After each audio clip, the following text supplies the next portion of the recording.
Greetings everyone. No intro, straight to the point. Rosemary Island is back. After 1.5 years, we finally go back to the phone destroyer.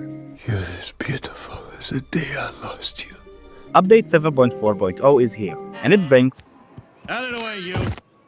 back Rosemary Island as a seasonal mode. They deadass completely skipped over Robotic Frenzy in order to get us back Rosemary Island. It's so glorious. They know what's up. Bringing back all your favorite gameplay moments, such as non-existent cooldowns, ADHD melee weapons, Go crazy! Go stupid! having a really cool strategy, then realizing way too late that you don't have enough damage.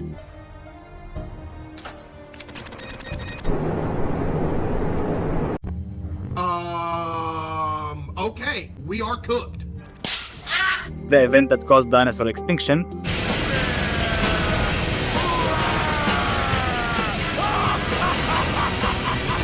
and of course, phones getting bricked just collecting beans and energy orbs. And with the new characters added, you can have way more fun with the mode than you did before. Like, god damn, look at that. The War Liege was literally made for this mode. I can cover the entire map in a tornado or have it literally last longer than its whole cooldown. It's so glorious. Speaking of which, co-op is here. You can finally play with friends online and on LAN. Select whatever difficulty, and neither of you will see the same characters or buff options, nor affect each other's with resets, so you can't get in each other's way, which is amazing to say the least. They also added a new mob, Demonity, which is essentially the badass version of Rosemary Island with enemies that deal more damage if you take certain items, while also giving you buffs of your own. It's a really nice twist and I plan to play more of that. Overall, Rosemary Island's return is a 10 out of 10 for me. I'm finally free of the $18.99 season coins crap that I had since the mode was gone. Seriously, farming any other mode was painful and really boring. The update itself isn't really that big besides Rosemary Island. It reintroduces a bunch of events, the first one being Bugbuster, which you can get a developer skin and a fish ship from. I personally don't care too much about these, but hey, a free fish ship is a free fish ship. Hey, what's that in the mail today? Oh cool, a fish ship. Oh cool, another fish ship. Oh cool, another fish. What? So Chillaroom, being Chillaroom, decided to send the reward email thrice, giving you 3 fish ships, and then send you another email as compensation for a few bugs, rewarding 3 more fish ships.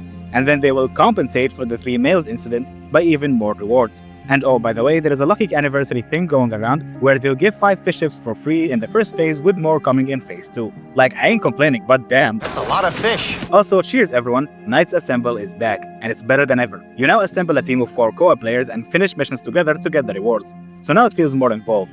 The rewards are divided into 2 phases. The first phase includes paid skins. These skins from the last event return, but they also get new piles on the shelf, including in-game advertisement, one-handed gaming, locked-in Arthur Morgan, breedable underminer, white girl with a $22 per hour, the last thing you see before circumcision, and fan service Ghost Rider. I think you all know the skin I'm choosing. The runner, of course, this shit goes hard. Unironically, almost bought the skin myself when it came out. Thank God I didn't. Phase 2, however, comes with a free paid character. For the first and probably last time ever, Chillaroom is giving away a paid character for free. My advice is getting the Paladin if you just care about wins. If you're in it for fun, then I'd recommend getting either the Physicist or the Berserker if you're more of a damage guy. If you're more of an iframes guy, then the Astromancer and Dram Master with a second skill are my recommendations. If you want a good all-rounder with both fun factor and tough to sustain, take a look at the Werewolf. Into Boss Rush, Necromancer is no-brainer. Avoid buying the Engineer if you're only buying him to unlock the robot. You can just use a voucher for that. NG is fun, but I wouldn't unlock him before a bunch of characters here, honestly. If you have all these characters unlocked already, you get 5 fish ships as compensation. Let's see what the other rewards are here. Okay, so Chillaroom is on a mission to crash the fish ship economy apparently, and turn us all into the fuck-ass town from Cloudy with a chance of meatballs. Is it January or something? Because this feels all too good to be true, like damn. Also in this update, there are some new skins. The Airbender skin is super tight, by the way. New weapon evolutions, new pixel art for the Aurora skin for the Necromancer. Okay. And more overall optimizations. I feel like I'm forgetting something here. Is there anything I'm missing? I don't remember. Oh, right, they added a new character. Hey, yeah, sorry, buddy. Yeah, this is the first time the update's other content interested me more than the new character. In fact, the only reason this video took as long as it did was because I was playing too much Rosemary Island, and the captain only showed up there once, so I couldn't get enough footage. You know, sue me. So yeah, new character.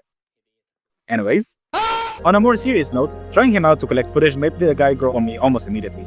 The captain is up there with the gunner for being super creative characters if simple on paper. That really surprised me.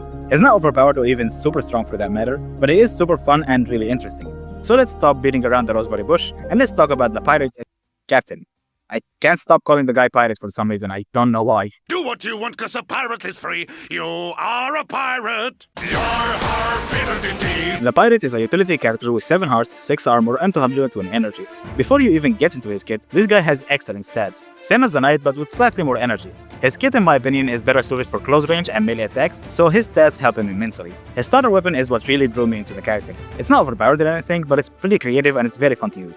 His starter weapon is the cutlass and flintlock. Flintlock is a 2 energy pistol that deals 8 damage and pierces enemies. However, using the secondary fire transforms Flintlock into Cutlass, a melee weapon with a pretty decent swing speed that deals 10 damage. This is probably the coolest transforming weapon in the entire game in my opinion. It changes into 2 completely different archetypes that cover each other's weaknesses. It's a pretty decent weapon for the early and the mid game. And the first shot/swing you use after swapping the weapons with the secondary fire is guaranteed to crit. Flintlock's bullet is also bigger while Cutlass's range is shorter for some reason. Like, I get that 20 damage is pretty high and yes, it does bitch slap enemies, but it's not that serious, dude. Although, to be fair, it is a melee weapon, the range shouldn't really matter, frankly, you're getting close anyways. I also swear it feels like he gets a speed boost when he swaps, but it seems either buggy, inconsistent, or the custom prints video made me go insane, and I'm starting to see things. Let me know if he really does get a speed up or if I need a psychiatrist. The fact that it pierces and you can control its crits make it a nice weapon for dealing with groups, and if you decide to go in swinging, you can guarantee some of the highest melee damage in the game. Constantly spamming the secondary fire gives you some nice damage potential at the cost of a visit to your local orthopedist. And the fact that you can have a melee weapon for protection from bullets that can turn into a gun for whenever it's safe to shoot is such a cool design. Again, it isn't the best starter, but in my opinion it is one of the damn coolest ones. His passive is called Blast Fist, which does 2 things. I'll discuss its main functioning with the skill, but with the second function, it gives you immunity to explosive barrels, which is cool, but you still take elemental damage from boxes, so it's still not a wise idea to go around swinging without thought or without picking up an elemental buff. It just adds a little bit more tankiness to an already a good stats character. The captain so far looks pretty promising, good stats, decent but creative cool starter, and an alright passive for now. Let's look at his skill, Barrel Blower. And while it looks simple, it has a ton of mechanics. It's no Violet King costumes though, so we should be fine. When used, the captain drops an explosive barrel on the nearest enemy. He can drop up to 3 of them. All 3 charges must be used for the skill to go into its 5-second cooldown. Explosive barrels link with gunpowder if they are at maximum 11 tiles away with no line of sight obstruction. This includes level pre-placed exploding barrels, interestingly enough. Explosive barrels explode with elemental effects, fire, ice, and electricity. They also ignite any existing gunpowder trails. Fire barrels explode and apply a burn. Ice barrels have a chance to freeze and shoot out spikes in all 4 directions, and the electricity barrels have a chance to stun, create an electric chain, or apply electricity to a target. All barrels, regardless of type, have a chance to apply burn. Mixing the barrel with the other elemental barrels gives a new effect. Fire and ice barrels create acid rain that slows down monsters and immediately regenerates 1 point of armor for you. And fire and electricity barrels create fire pools. Ice and electricity makes it so that everyone hit by the chain of electricity also gets frozen. They explode if the timer on them runs out, if all 3 of them were deployed, if you, an enemy, or a co-op teammate damages them, if 2 barrels are dropped on each other, or if you only have 1 or 2 remaining after you explode one that already exists. The second part of your passive also drops these randomly on the field, but it doesn't affect the cap of 3 you yourself can drop before they automatically explode. You can see the elemental type of the next randomly dropped box in the UI. They drop every 3 seconds unless there is too many on the ground. Now, this skill is pretty fun and pretty interesting. The gist of it is that you can cover the room in a lot of damage with elemental effects like stuns and freezes as you fight. And positioning correctly can also give you some ignited lines that deal some damage alongside it. It's very reminiscent of the Officer third skill, a way to drop damage in an area. However, the area is much smaller but has some utility in the form of freezes, stuns, and chains. It reminds me of that skill almost to a fault. Why? Because truth be told, this skill's numbers are just not it, chief. Don't get me wrong, I know it's not meant to be just a damaging tool, it's meant to be more utility, but the radius and the damage of these barrels is just not enough for the big explosion connection fantasy this skill is going for. It can work well, especially with the acid drain combo if you condense them, but I found the better way to use them is to run around and drop one near you while swinging your melee weapon, turning your melee from a cutlass into a missile on a stick. Hello, handsome. Nice seeing you. Which is way more effective than you think, especially with all the randomly dropped barrels. In fact, using this strategy plus some flintlock action, I managed to beat Badass on my first ever game with him. And if you watch my videos, you know I'm not the best Soulknight player out there, so maybe it does indicate something about the strategy. Or maybe it indicates that I kinda over-upgraded my Holy Healer. Like seriously, my man carried me through so much Holy Healer clutch right there. But yeah, it's not as powerful as it probably should be, considering he has no iframes. The damage is good enough for later levels, but it's not as consistent. Because of the electricity chain, the acid rain, the freezing capabilities, this skill is pretty alright and gets the job done pretty well. And if you position right, you can end up with massive AoEs and block any paths with ignited gunpowder trails. And if the room has a ton of elemental boxes, well, that's just Captain Heaven right there. It's just that the consistency isn't up there with both the type of boxes that drop being random and their position. Now, the observer of you may have noticed that I didn't mention the fact that you can aim it much like the officer's third skill, which allows you to control its place and know what type of battle is coming up. But the reason I didn't is because the aiming method is pretty ass. Unlike the officer or the reworked elf's second skill, which you can immediately aim by just pressing on the skill, for this one you have to hold and drag in order to get the reticle even going.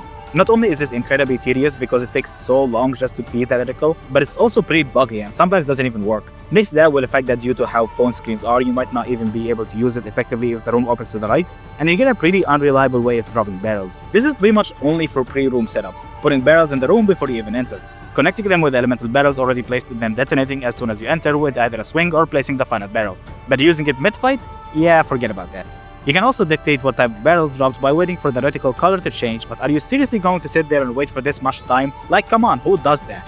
Pre-room setups do make this mechanic worthwhile though, because you can either start the room with a pretty hefty explosion, at least in stun, or use them to clear out elemental boxes that you're immune from anyways due to your passive. Hey, it still looks pretty cool. Two things though. First of all, make sure you don't wait too long before you enter or drop all 3 barrels before you even enter the damn room.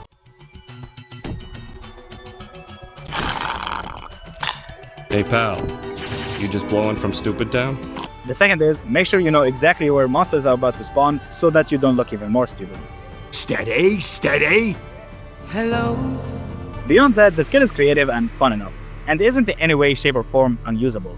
But it's definitely one of these skills that I think needs more work, both number-wise on the radius and the damage of the battles, and mechanics-wise on the aiming. Definitely should work like the officer third skill. But overall, it's pretty fun, all things considered. So that's the pirate. Honestly, it's a pretty interesting but mixed bag. His passive is cool, his primary fire is straight up amazing even if it's not overpowered, and his skill is fun but underpowered, and his stats are quite up there. I think the pirate is one of these characters that needs some time to get used to and will no doubt be better with future skills and buffs. In his current state though, as a character release, he's pretty fine. He's not Machina levels of weird or Arcane Knight level of fucking hopeless 3-second skill, so I do think he'll fit nicely into the roster.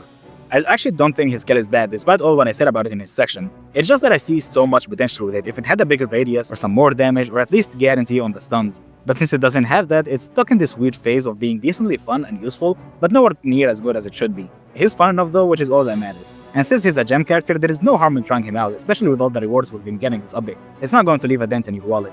So overall, I do recommend trying him out. Now, excuse me, I'm gonna go back to playing as much Rosemary Island as humanly possible. So thanks for watching. Don't forget to like, subscribe, and ring the bell to not miss my future uploads. I have some spicy new content coming in your way. Thanks for watching, see you next time.